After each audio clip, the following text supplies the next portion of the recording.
It looks like we have 44 people watching right now. Welcome to this Ultra Sign Up Live. Didn't need to know that, but hi. 47 now. Ah! Where are you watching from? Please put it in the chat. We'd love to hear from you. Anyone? Anyone? Any love in the chat? Give Any it to me. takers? I've got a couple people I know out there. Be kind. We're just hanging out on a Monday I'm afternoon. watching deer outside my window right now. Oh, Just, beautiful. yeah, just chill. Gonna talk about strength training. Oh, look at it. We got New York, Oklahoma, Texas, Michigan. Oh, Anybody else in Burlington, Washington? Ah, Vermont. anybody in Washington State? Do I have any people out here with me? West Coasties? Seattle-ish, so We'll take it. probably Washington-ish, yeah. They are. They are one and the same. Amazing. Thank you all so much for joining us. Let's kick this thing off. Also, Yep, Shelby, I shall don't we? know if I'm supposed to see questions, but I don't see questions, so you'll have to feed me the questions. Or Okay, sweet. hide them from me if you don't want me to know the question. So if I don't answer your question, it's Shelby's fault. She didn't give it to Oh me. man. Yeah, I have YouTube open with the chat so I can see things flowing in. Mm, And so if my eyes drift, it's probably because I'm creeping on the chat. okay. I'm sure So after your mammoth live streaming last weekend, this is going to feel like super easy now. honestly, yes, that was good practice. Although we did have producers, so I didn't have to hit any buttons or change screens, and if I sounded ridiculous, they could just cut me. So there's none of that. It's just us. Oh, darn. Okay. Well, Shucks. I guess we could get this party going. Yeah. All right. So we're here to talk about strength training today. I'm Shelby from UltraSignup. You're watching Strength Training Made Simple for Runners with Sarah Scozzaro. Close enough. Yeah. She is a CTS Pro ultra running coach, and she's going to break down how to make strength work approachable, effective, and sustainable for runners of all levels. So, if you're strength curious, getting back into a routine, or looking for a way to finally stick with a routine, you're in the right place. We'll talk about why strength matters, simple ways to start. Maybe we could do some squat demos with our cats later if things get really crazy. Just kidding, probably not. And we'll break the all or nothing mindset. It's not like we got to start somewhere, and it's hard to Yeah. just be like, we're gonna go all in on strength training, and then what? I So yeah. we'll help you. Yeah. I tend to find endurance athletes in particular very much are an all or nothing kind of group. They naturally tend to trend that way. So it's like if I can't do it perfectly, why bother at all? And I'd like to say that we shouldn't approach it that way. Yeah, that's smart. I mean, I guess I'll start by sharing a little bit of my background of running and strength training because it is kind of interesting, and I feel like I've played in that where I was like all strength training when I started. So I rewind way back to high school. Our high school lacrosse coach owned a gym, and he taught us how to strength train, which was so Nice. cool. I was not a great lacrosse player, but I loved going to the gym and, being able to outlift my teammates who were much better at lacrosse than me. It felt like a super little power I had. And his goal was to make sure that we never were afraid to walk into a gym and lift up a weight. And I really appreciated learning that at a young age. So fast forward through college, I gained a ton of weight. I just had no idea what healthy eating looked like. I had no exercise routine. I would ski and go for jogs that turned into catching frogs. Like, I love being outside, but I wasn't, properly practicing, fitness and nutrition. And so after college, I started eating better and, really kind of changed my way of life. And that started with a personal trainer the personal trainer was training out of what became a CrossFit gym. I saw CrossFit, thought that was cool. I started doing CrossFit, and somewhere in there learned about marathon running and ran my first marathon. So I was like kind of weight training before running, which is maybe a little unique, because I'm a runner that actually really enjoys strength training. And Same. yeah, Me too. yeah. However, the deeper I got into running and the farther that I started running, I started to run out of time to strength train, and I feel like I'm at a point now where I'm re-entering the strength training world, and yeah, super stoked to talk to you because it's it's challenging. Like my legs were pretty sore from this heavy, it was like we did a ton of wall balls and box jump Was this at the things, and CrossFit gym? The CrossFit gym? yeah, so now Yeah. I've rejoined my old gym, and they're no longer CrossFit. It's more like group strength and conditioning. And yeah, this was one of their sweat classes. So they have like shred classes, which are Olympic weightlifting, and then the sweat class is, kind of your more endurance focused strength training. And yeah, I had a great workout, but didn't really feel awesome on my runs the next day because my booty was a bit sore. So I'm looking forward to hearing from you, how can we do both? How can we do both Yeah. without hurting our running? So that's Do what you we're want here to to talk about. Yeah, do you want to dive in there, or where do we want to start? We've got a lot of great questions. A lot of them have very similar themes. So, yeah, I think we're going to be able to cover quite a bit today. Shall we dive in there? Let's start with why strength training matters. It's good for you. Yeah. I mean, even if you weren't an endurance athlete, everybody can benefit from resistance training, strength training, from bone density, body composition, being more durable. If we're tying in under the umbrella of strength training, like mobility and balance work, like all the things kind of under this, it's very broad, but we're going to put it under that umbrella. There's so many advantages and benefits that maybe a 20-year-old might not think that they need to think about, but we all, if we're lucky, will get older. And those are all things that continue to benefit us as we get older. And building, good bone density and good lean muscle mass, it's just so vitally important for us as a whole human. So let's just start there, right? Because we're not just athletes, we're not just runners or cyclists or whatever we may be. So then we think about like the whole human and being strong and healthy and durable. And then I think if you can be a healthier human, you're going to be a healthier athlete. So I don't think they have to be mutually exclusive at all. They're not. Yeah, no, that's beautiful. We all want to be healthy human. Put it on a t-shirt. Yeah. So I think what happens is kind of like even what you said is a lot of people get into this. Well, I know I should, or I know I should, but I don't like it, and I don't have time for it. So you kind of get those buckets, right? Where it's like, oh, I know I should, but I don't have the time. Or I know I should, but I don't like it. So where you stand on that kind of changes how you approach like getting into it. I think if you just convince yourself like, oh, this is good for me, and it's like eating my Brussels sprouts may not be something I love doing, but we can find another vegetable. And that's how I look at strength training. Like, okay, you don't want to go in and lift, a traditional strength model. I know you and I have talked about like classes. Are they the most efficient, or will they get you a specific like traditional strength training goal? Depends on what your goal is. But if your goal is to get into it, I will never tell someone like that's a bad idea if it gets them into it and doing it, because that's better than nothing. You can always develop from there. Cool. Yeah.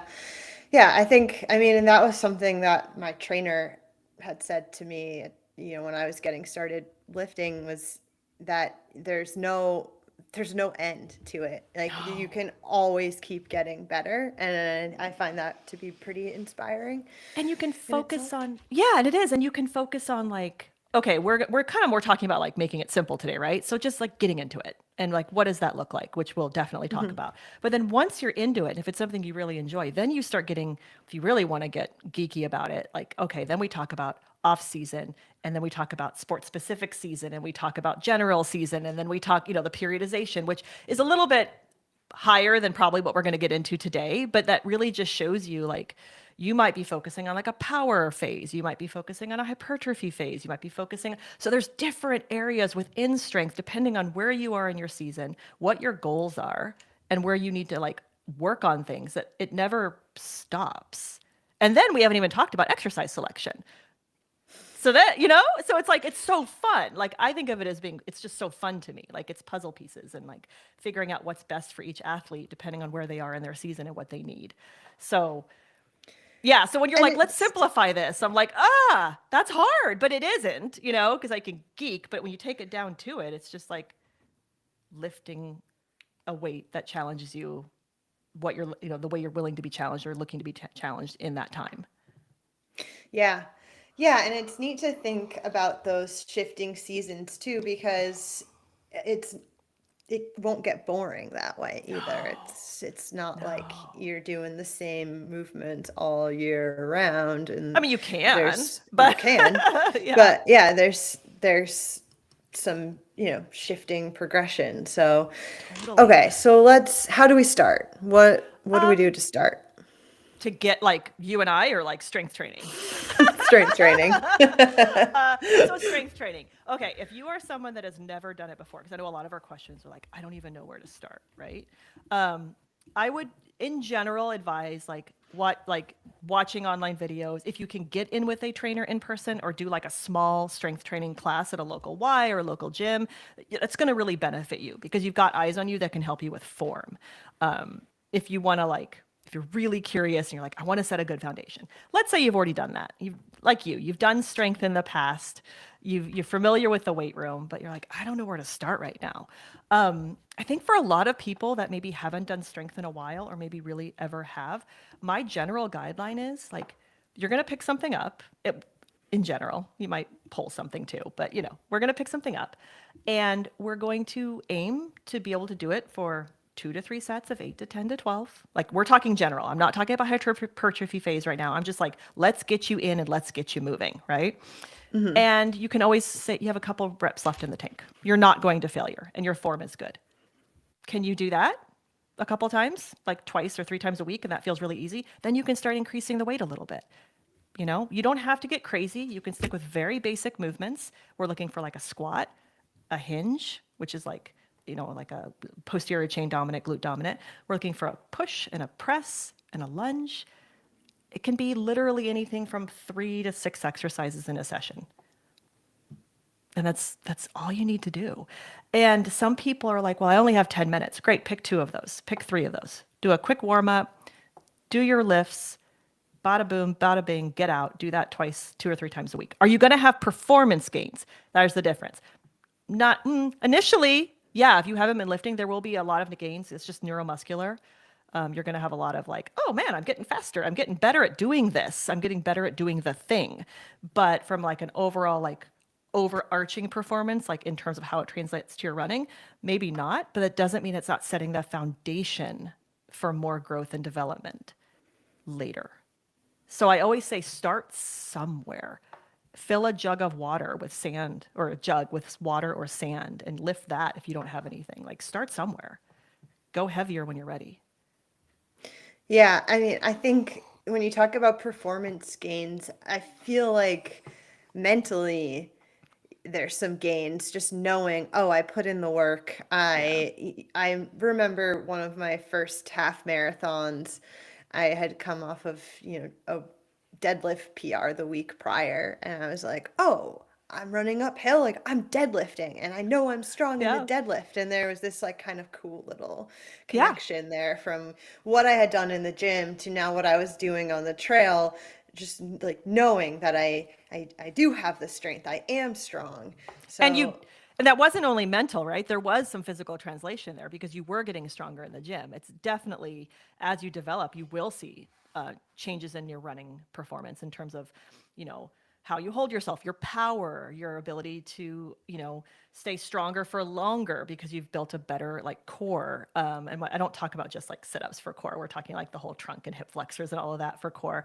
You're gonna be just more efficient. There's just so many other things that kind of like bleed into one another. There's no like dividing line of like this is where the benefits in the weight room stop and this is where they start with running. It's like you'll start to see, I have people commenting like, oh my gosh, I feel so much more confident on the trails now that I've been doing this foot and ankle work because I feel like I'm just more balanced and stronger.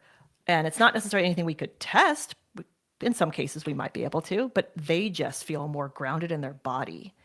And again, that comes back to kind of that neuromuscular adaptations when you first start with strength training. Yeah, so that's a huge benefit.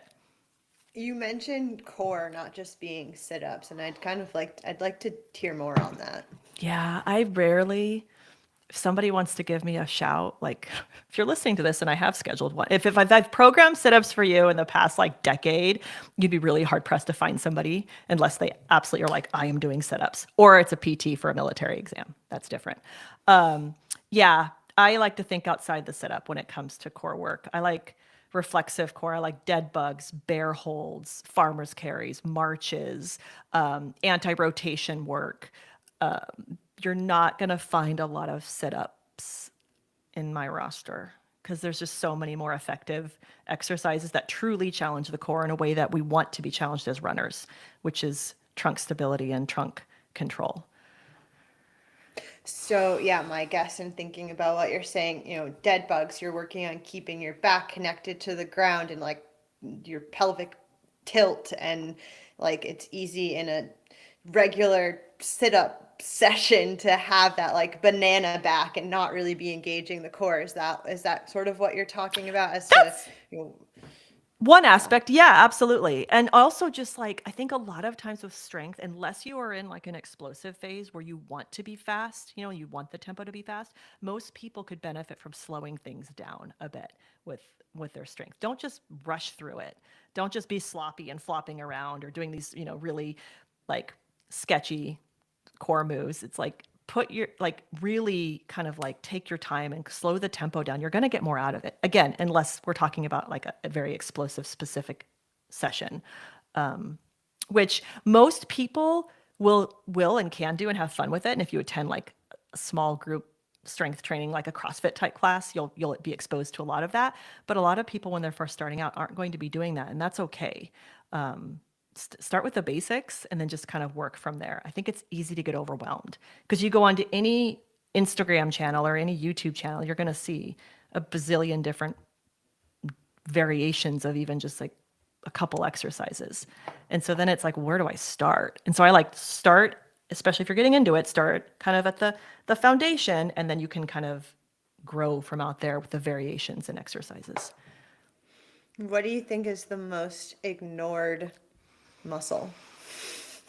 The brain. I'm just kidding.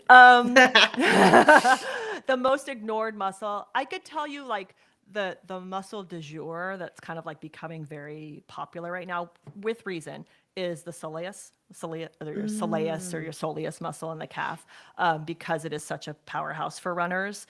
I think that's become a very like popular thing people are starting to kind of tune into. I think in general, depending on the person, because some people might be very quad dominant, could benefit more from like hamstring glute work. Some people are going to be, need a little bit more of kind of getting their quad strengthened. So it's hard to say, but posterior chain, it's hard to go wrong if you're focusing on like posterior chain, glutes, hamstrings, and lateral hips. I mean, it's hard to mess that up. Yeah, soleus. That was one of my first running injuries, actually. Fun Yeah, fact. yeah. So was it? Did you pull it?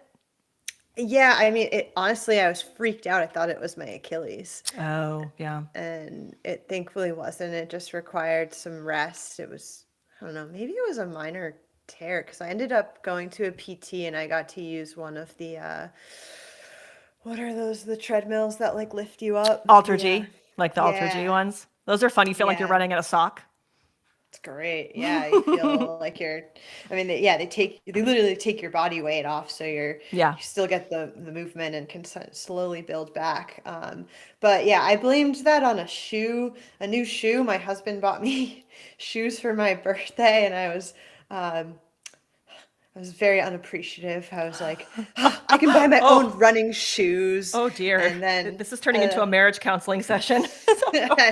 I know he's watching. So, yeah, they were there was my first pair of Hokas actually, and I think it was just a dramatic change in shoe from what I had been running Yeah. in, and I just started going, high mileage in a new shoe up a lot of hills, and yeah, I thankfully it wasn't my Achilles, though, it was my Bro, soles. small mercies, right? I think that's a really good point, though, that we could apply to a lot of different areas with training. So, like, I will say a lot of injuries I see from folks are kind of just what you mentioned, switching shoes really quickly and doing like really high mileage in a very different shoe. I see that a lot. I think you could also say the same about almost any type of training stimulus, whether that's jumping into the weight room or adding volume, doing anything too quickly, ramping up the weights too much in the gym, ramping up the volume too much in the gym, ramping up the intensity too much in the gym, doing the same out while you're running, intensity, volume, any of those things, you're starting to create potential areas where injury is just ready to happen. So I think that's why, like anything, a nice long runway approach is a good way. Like ease into it because your muscles and tendons, like your soft tissues, need time to adapt. So if you go into the gym and you just like lift what you remember lifting back in, okay, lacrosse. I'm sure it wasn't that long ago for you, Shelby, but when you did that, if you were like, I'm going to take the squat I did back in the day and I'm going to just go do that right now, your body's probably not ready for that. Especially if you have taken time off from the gym, let's say you've taken some time off, you're going to hurt the next day. And then you're probably not going to want to lift again because it hurt and you're beat up and you can't run. And so then people go like, well, every time I lift, it makes me hurt and it hurts my running. And so then I can't run. And I think if a lot of people take, again, an off season is different for everybody. And it's also a very fluid concept in this sport because how many people do you know are racing several times a year? So like, when is their off season? Right.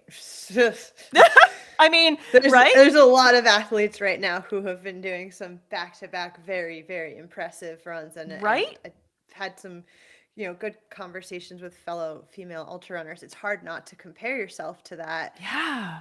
because I mean, yeah, I think an off season's important. It is important. And that's when it's a good time, I think, for a lot of people that like that's a good time when you've been wanting to get into strength training. Not to say that you can't do it at any other time of the year, but that's like the least amount of friction you're going to have because as you get into this new thing, you're not also ramping up volume and or ramping up intensity, one of the two, right? While you're running, you're just keeping kind of the running in the off season kind of like sweet spot.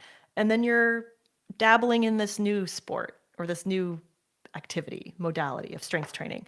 And that can be a way that like if it leaves you a little sore, because spoiler alert, even if you do it right, it probably will. If you haven't used your triceps in a certain way in a while, or you haven't really fully loaded your glutes in a while, even though you're a runner, I'm going to put a little spoiler alert for y'all out there. Even if you run a lot and you run mountains, you go into the gym and you do some strength training for lower body, you're going to feel like, where has that muscle been? Why am I feeling it now? Like, what? But it's just you're not loading it in the same way when you run. And so I think it's a really good time in the off season to be like, I'm kind of committing to the bit. I'm going to be sore and that's okay because I don't have a race in 6 weeks. Right. And it's not going to interfere with my peak training camp weekend that I've got coming up. Yeah, and I mean, along the lines of not ramping things up too fast, something that I noticed last week in the gym, first time doing overhead squats in a really long time. Holy moly, my mobility was not what it used to be. And so, recognizing that and working with a PVC pipe just to get the mobility before putting weight on a bar is something that I think like as somebody who's like, entering strength training, whether it's your first time or you're coming back to it, like be patient with yourself and don't be afraid to, just use a broomstick just to Yeah. practice mobility. Don't have an ego around it because you might be like super strong in some areas of your life, but there's going to be like either strength training in general or like one area, whether you lack right now the mobility or it's just a harder exercise for you, it's going to be hard. And I think some people try to force it. They try to muscle their way through it instead of actually preparing their body for it. And so like the good trainers or the good gyms are going to have you just what yours did, like work with the PVC pipe, work on the mobility. Don't load bad movement patterns. That you don't want to do that. Because then you're going to get injured and then you're going to blame it on strength training. And you're like, see, strength training breaks me. And it doesn't have to be that way.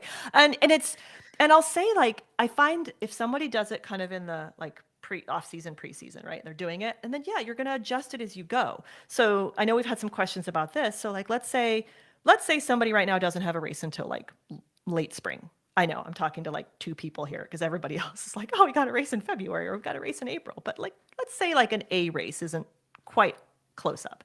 So you have the ability to kind of like do your general training and like do the basic exercises. We don't have to get sports specific. We're just working on like your squats and your hinges and your lunges. And, you know, we don't have to do anything crazy. Get the body prepared. So then as you go into your season and you start doing more sports specific work, depending on what that means to you and where you are in your training and what you need, it's allows you to kind of like be a little less sore and be a little bit more prepared. And then, you know, you may be able to keep some of the intensity, but you're just changing the reps and the sets as well as the exercise selection. And I know we're getting like this, simplifying it for runners is what we wanted to do, but I'm just showing you like where you could go once you start simple in your off season or wherever you are. Just, you can do right now more strength training per week.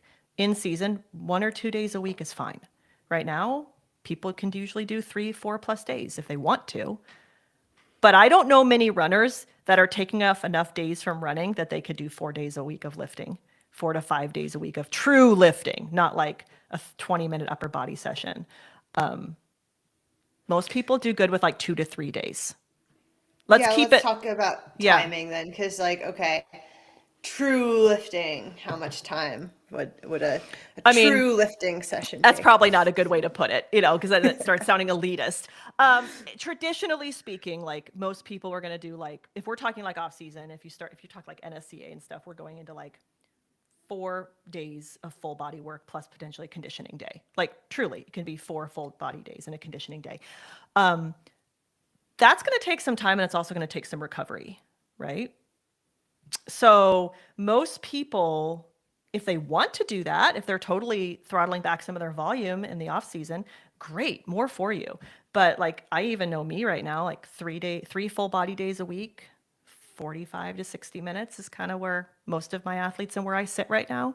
That's a good place to be. If you can't do that, because that's a question we also had, like, what if I have 10 minutes? Then do what you can in 10 minutes.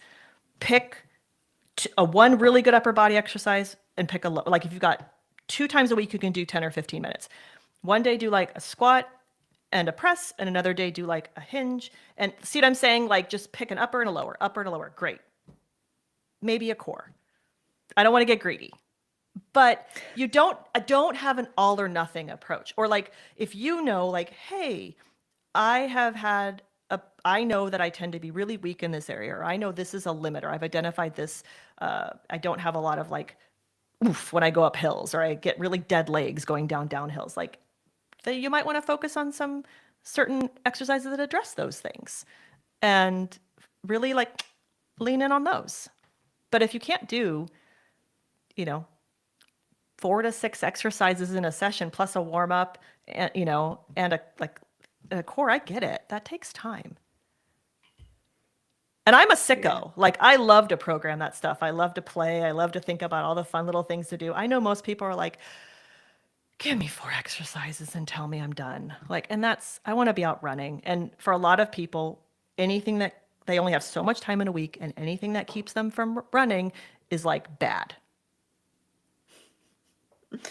No, but this will keep you running longer. And just healthier longer. I mean, yeah, it just, okay. Yeah. Timing. So on the topic of timing, I think I've asked you this before. Like, I have, a tempo run on Saturday or a track workout on Wednesday. When should I be fitting in my strength? Like, where How should I be prioritizing, those chill zone 2 runs versus the like more higher intensity training runs? I can tell you the general advice, and then I can tell you there are always going to be outliers to this general advice, right? So everybody kind of like, you can start here and see how it works for you and then adjust as needed. In general, my advice is to keep your easy days easy and your hard days hard, which means if you can keep your intensity days and your strength days on the same days, that means that your easy run days are truly your easy days versus doing now, and this is kind of like if we're doing, say, 2 or 3 full body days a week that are going to be somewhat taxing, right? That means if you don't do them on your intensity days, and let's say you do 2 strength days on your 2 easy endurance runs, and you do your 2 tempo runs, and then you've got a long run on the weekend, you've got a lot of like pretty heavy days and pretty intense days in there. So I like to keep my, like I said, easy days easy, hard days hard. Does that work for everybody? No. And does it work for everybody in their schedule? No, it doesn't. So then the general advice there is also prioritize what you want to get better at on that particular day. People will say, should I run first or should I lift first? What is your priority? Off season probably doesn't matter. In fact, off season, your priority might be strength. So you might do your strength first. In season, your running is probably going to be your priority for most of us listening and for me talking. So you're going to do your runs first. So then you can do your lifts after. And what does after mean? After could be immediately following, assuming you are fueling, like you've done your run and you get some fuel in you and you go lift. Because again, the run was the priority. Or it could be you do it later in the day. Maybe you go for a morning run. You have like a run group, or you have like a tempo track session with the run group. You go to work during the day. You're fueling throughout the day. And then you do your lift in the afternoon or the evening. That's another way to look at it. Yeah. That's a beautiful answer. Like so simple too. Well, Hard days hard, easy days easy. And then just what are you wanting to get better at, or what is your training priority? And do that thing first. And if you can't do it first, because I have some people like, well, my training priority right now is running, but the way my gym childcare setup is, I have to do my lifting first, right? Because that's just the way it goes. Okay, that's fine. You're not, it's what you prioritize in the weight room and where you are in your running. We're not going to leave you crippled to run. And if you're fueling and you run later, that's great. There are times in my season, I mean, again, it's finding what works for you. There are times where I actually have better runs if I lift first, depending on what I'm focusing on. Yeah. That's just observationally what I've experienced. Totally. We're all different. I would love to be a morning person, but I don't know if I ever will be. And come hang out with me. Right. I want to be so bad. But so sometimes it could be better to go to the gym and get that workout in, kind of wake up, and then my run will be better later than when I'm half asleep. That, and I think it also is there a social component to it? Are you going to be able to meet a buddy at the gym to do a strength session with, and your run is going to be on your own? So it's like, if you're not a morning person, knowing that your buddy is at the gym waiting for you might mean that you get it done versus waiting to the end of the day. Or it just works better that you're going to get a better run in later in the day. You just are firing on all cylinders. You're awake. You're going to blow off some steam from the day with a really sick interval workout. And so you did your lifting earlier in the day. Yeah. So I'd love to say it's like super clear cut on what works, but it's truly what works for each person, which is kind of cool, I think, because there is no one right answer. No. And I love the social component mentioned there. I mean, I think that's why I rejoined my old gym. I really have missed community fitness, and I've converted runners from previous gym memberships, so you poaching them. But here's the thing. Like, I could get all like purist about strength training and be like, it has to be done. Like, you must put a robe on and say a prayer and go in and do the gym in a very but ultimately, like, okay, you like group fitness. Does that mean you're going to be doing some strength? Like, we're talking like a group strength training class, right? Like at a CrossFit gym or something like that. And as much as somebody wants me to bash CrossFit, I'm not going to, because it gets people lifting. Do I think there are flaws? Sure. I'm sure people find flaws in my programming. There's pluses and minuses to everything. Something that gets somebody in the gym lifting my biggest thing is make sure the person leading the class knows what the heck they're doing. If they know what the heck they're doing and they can help cue you and they can help scale it for you and they can help modify or progress it for you, that's win all the way around. Then, if it's no longer working for you based on where you are in your running season or maybe how you're, you know, kind of growing with your strength training, then it might be the time to start doing your own thing or doing it with a friend outside of a class. But if that gets somebody doing strength, as long as they're with a person that knows what they're doing and it's done safely, sorry, I'm not going to criticize. Well, yeah, no, I love that. It's just CrossFit got a horrible rep from bad coaches, really, and we have seen a lot, and a lot of other things actually in the past couple of years. But we have Don't seen sue us.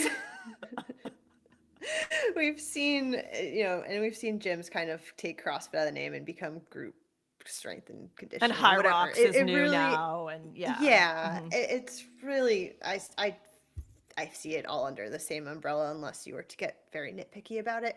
And that piece there of a coach that knows how to scale and knows how to alter a workout. If you say to them, "Hey, I have a race on," well, okay, I have a race in 2 weeks. Thank you. Yeah, I have a race in 2 weeks. I don't want to. This isn't the time for me to blow up my booty. So what can I do instead of whatever movement, And like ideally you have a coach that can take that and mix up the workout for you. And so, even if they don't, because I've been that group instructor where it's like, well, I can't scale it to, like, I can't individualize the program for every single person. If they can, awesome. But if they can't, you can say, hey, I'm going to be following the class, but I'm going to be modifying and I might be doing a slightly different, intensity or rep scheme than the rest of you. Just like know what's going on. And they'll be like, sure, no problem. They're not going to let their ego say, no, do it my way or the highway. Like a bad coach in that setting, we're not talking safety of them saying, no, you need to do it this way from a safety aspect. But if you're like, hey, I'm not going to do the AMRAP of squats and, this, cause I've got a race in 2 weeks, they'll be like, great. Yeah. Awesome. Yeah, I've gone into yoga classes and said like, hey, I'm really sore from whatever run. I might be in child's pose for half your class. Savasana for the next hour. I just came here for the vibes. But I mean, and I would say it's good to speak up, like know your body, and any coach instructor is going to respect that. 100, and they're not the right gym for you, and so, and if you're going to be going down the more, it's the more personal trainer type lane. If you're like, I want to work with a personal trainer because I won't do it unless someone's counting my reps and telling me what to do, which I've got friends like that. They're literally like, I won't do it. I know what to do. I will not do it unless someone is there telling me what to do. Just make sure that I like to always say, try to find one that has some sort of knowledge and experience with endurance athletes. It'll just make everything easier as you progress. It's not necessary. It's just really helpful. Because when you say, hey, I've got this 100-miler coming up, they're not going to be like, oh my God, you're crazy. Or I've got this trail, 50K or marathon coming up. They're going to understand how to help shape your programming towards that versus more of an aesthetic-based trainer who's looking more like for aesthetics, which is hypertrophy and fat loss and things like that, body recomp. Mm-hmm. I just pulled up the questions. There's a really fun one here that I feel like we should probably address. Is it about cats? I wish. Damn it. Were there any about cats in here? Probably not. Does anybody know? Read the room, guys. Okay, shoot. I have my crazy cat. No, it doesn't say crazy cat lady. It just says the cat lady poster behind me. So I might have a cat jump on the table here in any moment. So stay tuned, folks. What was the fun question? Well, your friend Jason Coop. How do I get sexy arms? I hear that they're the new status symbol. Yeah, wrong room, bro. Okay, but upper body for runners still important. Is it important? Yeah. I'm a whole body, I'm a top, bottom, front, back type of coach. Like I think it's all important. We don't function as just like, I only move my leg because I'm a runner. Like, I mean, I don't want to be goofy, but like upper body is just as important in different ways than lower body. Why would you not train all of it? It's like when you see people that only focus on their upper body and they've got little tiny chicken legs, like that's not healthy either, you know? So we don't want, yeah.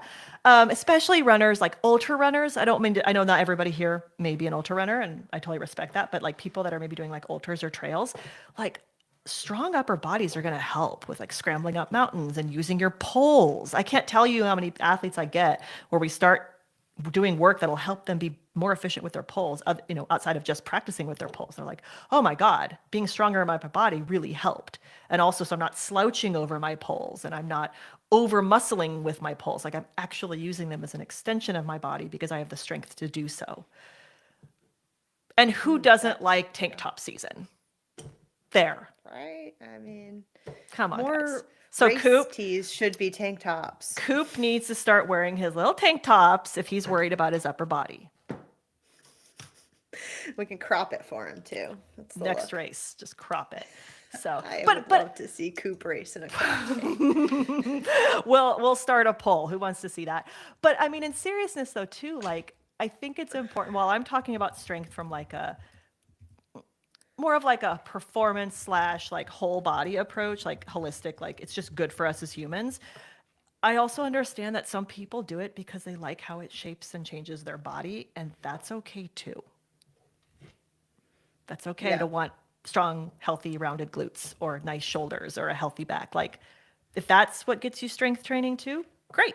Because again, it takes us back to the whole that's good, you know, ultimately for bone density and for lean muscle mass. So, yeah. I'm pretty like come one, come all. I don't care what gets you in the door. I welcome you once you're here. Let's lift some stuff and play some fun music and yeah, That's my favorite part. Get Ooh, do you stronger. have some playlists? Do you have Nobody some- needs to know those. I do. Okay, we'll start a playlist list because it's all over the place. So are mine. I hate it when people ask me for my playlist because they're embarrassing. So I Yeah. feel that in your response. Do you feel that in my soul? That's why all my videos on Instagram are silent unless I add a song to them. No one sees the actual what I'm listening to, or I'll share it in my stories, and that's just like, I mean, there might be some juvenile back that ass up in there. I mean, would you do glute work to any other song? No. Thank you. Why would you? Thank you. So Oh man. people were coming all here right. for actual answers, and they're getting unhinged. This is good. It's the end of a day on a Monday. Well, it's 5:43 for me on the East Coast, so I think It's the end of your day. should be a little unhinged. Like, come on. Yeah, but Just gotta okay. keep So, it fun. yeah, I mean that, but like seriousness and joking aside, I think strength training can and should be fun. It should be taken serious because you can hurt yourself, or as a coach, you can hurt somebody. You are lifting things, and depending on the force you're using and the speed you're using, and whether someone's ready to, you know, you can hurt yourself. Let's not. But I don't want people to be afraid of it because if you do it right and you start and you do it like appropriately, it can be pretty darn safe. I mean, it's a pretty safe endeavor, and there's just so many positive benefits from doing it. Yeah. Yeah, I mean, all right. We talked about the soleus, but like going down even further, feet and ankles, I feel Yeah. like those are just kind of neglected. Are there specific moves in the gym that we should be doing for feet and ankles, or does that fall like more into a PT realm, or maybe that's a whole other question, like where does PT and strength training like separate? Well, there's definitely a separation. We can start there because coaches can't and they should not like diagnose and treat. So it's not somebody can come Right, to me. okay. Yeah. You know, you can come to me and like it could have every sign of something being this particular, you know, a tendonitis or something. And I can see the hand. I've been doing this for 20 years. I've pretty much seen everything. And so you could be like, but you can't say like, you've got this and this is what we're going to do to treat it. You can build strength. There is a lot of crossover between PT and strength. So I would say that like, if something truly needs to be seen by a PT and get diagnosed, I will always say that you need to see a doctor or a PT. You need a diagnosis, right? But if it's someone just like, yeah, I tend to have this little thing when I bump up my volume, I always get a little niggle here. I feel a little weaker there. There's a lot we can do in the strength training realm to help strengthen and balance things out without stepping on the whole I'm a PT and I'm fixing things, you know? It's Yeah. there's a difference between like I tend to just be weaker here. I tend to notice this flares up, or I've been diagnosed and I've had IT band problems in the past, and my PT has cleared me. And I work with a lot of athletes that where we do the handoff from PT to strength. A lot of athletes that where I talk to their PT, I coordinate with their PT, I show their PT my programming, so everybody gets the green light, and that kind of that handoff of like, okay, you're done with PT, but you still need to be doing strengthening exercises. And a lot of PT and strength. I mean, I had a meniscus tear last year, and I went through PT in the beginning of the year, and a lot of that PT is very similar to what I do in the gym all the time, just with a slightly different focus or slightly different loading. So, yeah.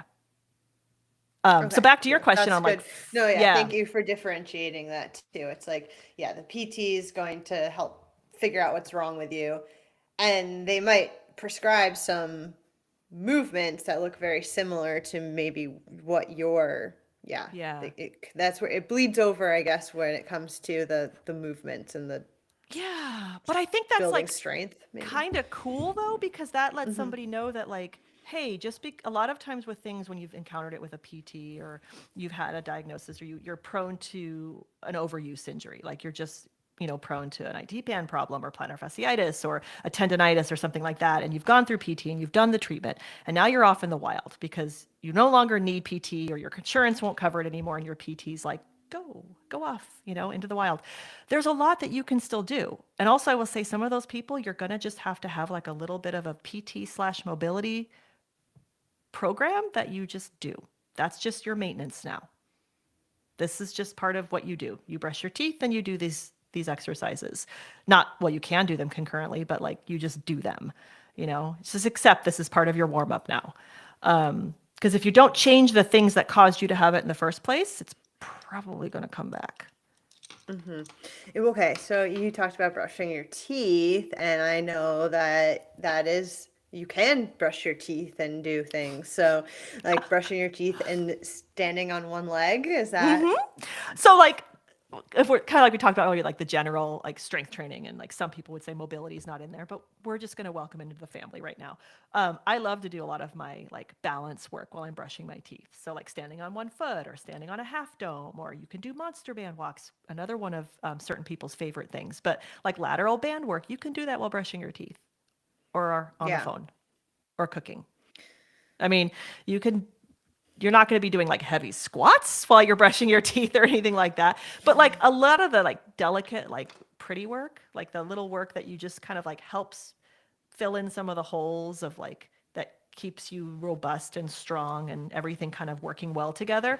You don't have to go to the gym to do those things. You can have those things around your house and just work them into your day. Date Yeah, nights are that's wild around here. Let's just put it that way. Like foam rollers everywhere. every room has a foam roller, mini bands galore. It's just we keep it fun. But seriously, it doesn't have to be like I gotta drive to the gym. I mean, I'm lucky. My gym is right outside my house in my garage, and I know I'm lucky. But not everybody has that. Some people like they have to go to a gym to do their strength training. Well, or they're stuck in their office all day, and it's like, well, keep some of those things in your office. Roll your foot on a ball while you're in between meetings. And back to your question with like foot and ankle work, super important. Again, if it's safe and hygienic to do so, like I like to strength train barefoot, but I also do that in my gym, and I'm very comfortable knowing my way around the gym and where I'm at in terms of like not dropping something on my foot, because yes, there's a risk. I have a person that messages me almost every time I share a video of me on my bare feet saying, "You make me so nervous when you're in your bare feet." And I'm like, promise, I've been doing this a very long time. But there's still you have to accept that risk. But I can tell you, if you're going to drop a 45-pound plate, chances are a very flexible shoe isn't going to do much. Anyways. Right. Yeah. It's not like So, wearing steel-toed steel-toe shoes boots in the gym, but I would not advise that either. So if you can strength train barefoot, awesome, but otherwise like lifting and lowering your toes is great. Top of the foot stretch, rolling your foot on a ball, doing different, put a band around your big toe and work on that. Like there's so many little things that you can do with your feet to help strengthen them. So that just helps with as you go back up the chain, like with Achilles and calf and anterior tibialis and post tib and things like that. It just helps. Healthy feet, healthy, strong feet really do help stave off a lot of common lower leg issues. Not saying it will prevent them all, but it really does help. Yeah. Yeah, and I like how for today we are rolling like mobility and the pretty work as you called it, like under like the strength training. We could do a whole separate episode on mobility. We really could, right? Yeah. But I like to think of it as like all together now. Like let's They're just things that are making us stronger. They are strengthening us. or making it so that you can lift better or move better or run better or more, feel better when you do those things. So, yeah. I mean, so you could spend so many hours doing those little things. How do you divide it up? Is it like 25% mobility, fine tuning, and then 75% weights, or like is there an equation for that? I don't have an equation for that. I'd have to look back on my programming. I could probably give you a more solid answer. I also think it depends on the individual. Because where they're at in their season, if they're having any niggles, some people like as we get closer to races, like the final, lead up the final week, it's like just do some mobility, just do some of the structured work to help you so you're not super fatigued. And and again, I've got people that are strength training a deload the week of their event, and we've got people that take it off the calendar a couple weeks because of schedules, personal preference, fatigue, stress, and all of that. So it's more of like thinking of less of how much of my percentages is going to take me and just like how can I just fit it in. I think that's the biggest thing I want like when I talk to my athletes and I give them their mobility day and they're like, I'm not going to do like this is 30 I don't have 30 minutes to do this, Sarah. You're already asking me to do all these other things. It's like, can you roll your foot on a ball while you're brushing your teeth? Can you do a single leg balance on a half dome or a Bosu while you're ordering your prescription online, like on the phone? Like there's just, don't think of it as it has to be done all at once. Break it up throughout your day. Yeah.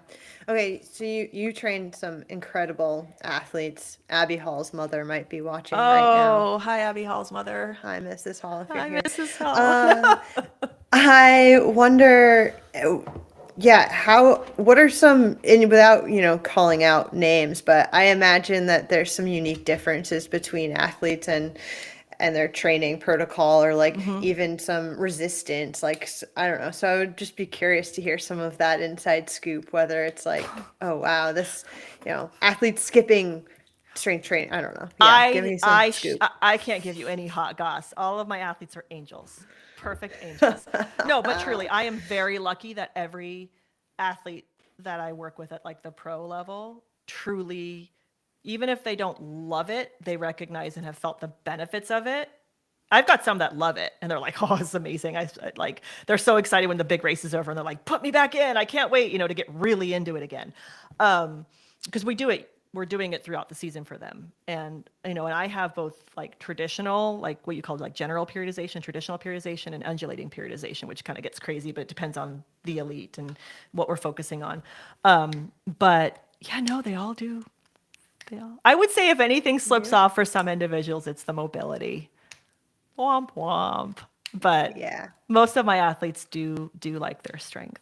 they And prioritize the strength. they do. And if you've Good. ever had an athlete that's had an injury, like I've had a bad knee injury, and you any injury, any athletes that I have, and I've got a couple that have come back from like big injuries or surgeries, it's like they definitely know the benefit because they feel the difference and how much stronger and more durable they feel. So, and that's what got me into strength training, really. So, I Yeah. don't know. But yeah, Guys, oh, go ahead. I was gonna say I spill no tea. Okay. If you came here for me to like say so and so is really bad at the squat. No, but that is interesting. Like that they are prioritizing the strength training, if anything, mobility slips. So that kind of, I mean, that shows that, they're listening to you. They care. It's working. It's so good. far. We're doing pretty good. So Yeah.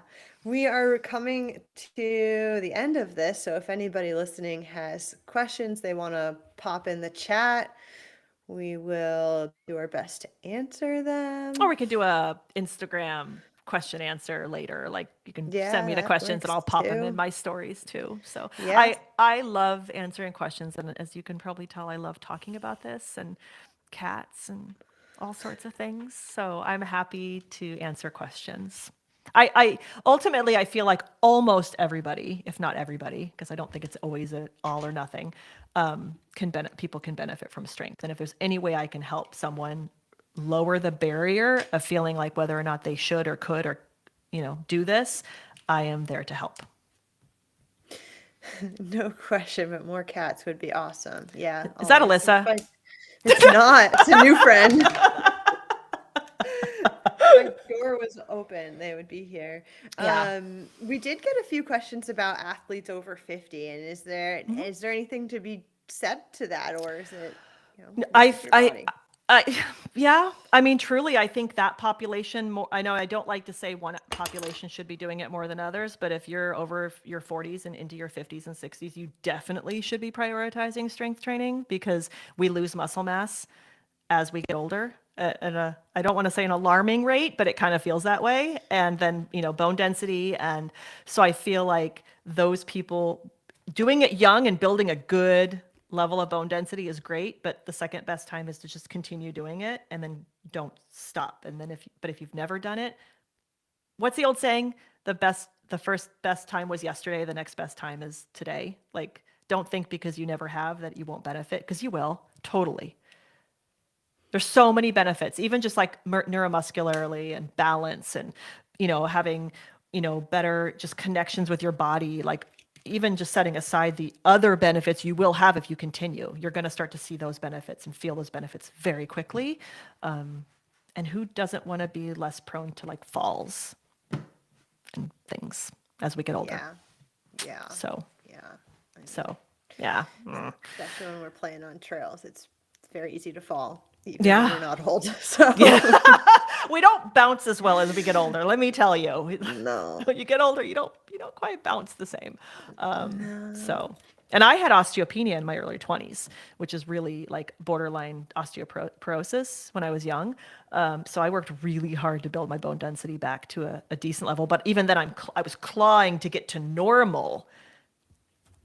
And then as I get older, I do so much strength training to try to lose less as I get older. I know. Well, this has been fun. Any Yeah, other this questions? is really fun. I know I'm just looking at our list. See if there's any that we missed. I mean, okay, I gotta ask, like, what's your favorite movement? Like, what's your Deadlift. go-to? Okay, Deadlift for done. me. Sick. I love deadlifts.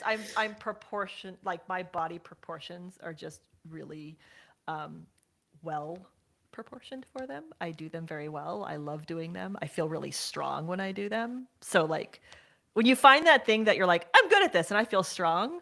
And second to that, I know I'm going to like totally get some haters here. I love front squats. Zerker or Zercher or like traditional front squats. I love front squats. That's probably if I have Good ever for you. I know. You love that for me, don't you? When I program for athletes, the number one thing people hate on always is front squats. Like I could put money on it.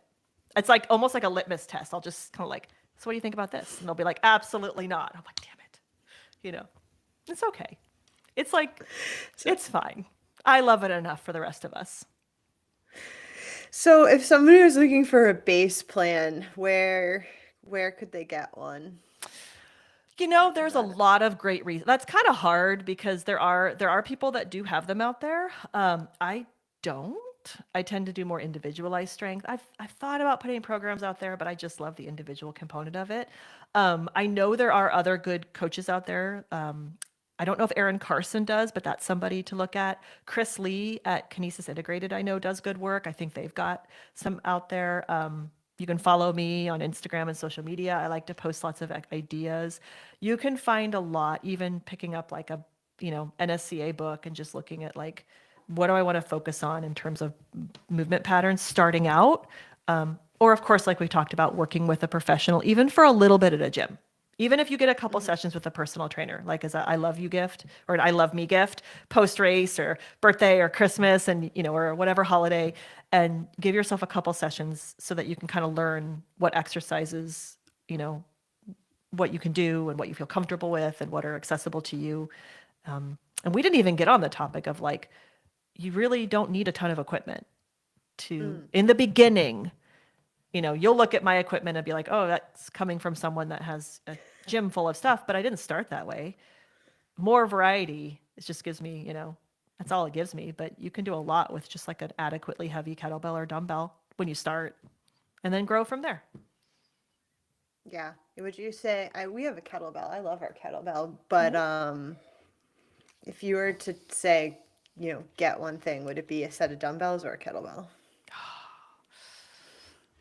I would say probably, and this is tough, but I would say from a functionality and being able to be more diverse with it, probably 2 dumbbells, because then you can do single arm work. You can also combine them to, so you could use both at the same time, use one. Whereas a kettlebell, if you only have one kettlebell, you don't have as much diversity with your load. So, Yeah.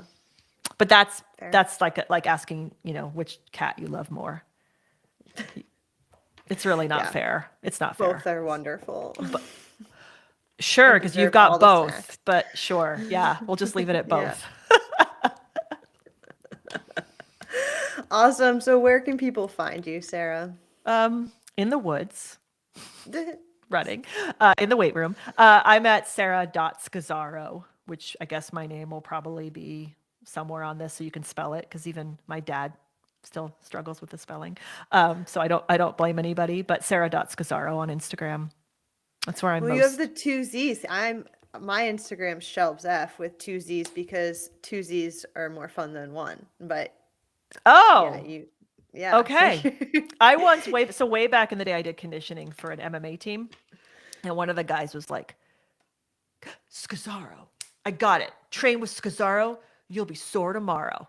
Not quite what I was going for, but we had a nice little tag with it, so it's cool. That's great. Yeah.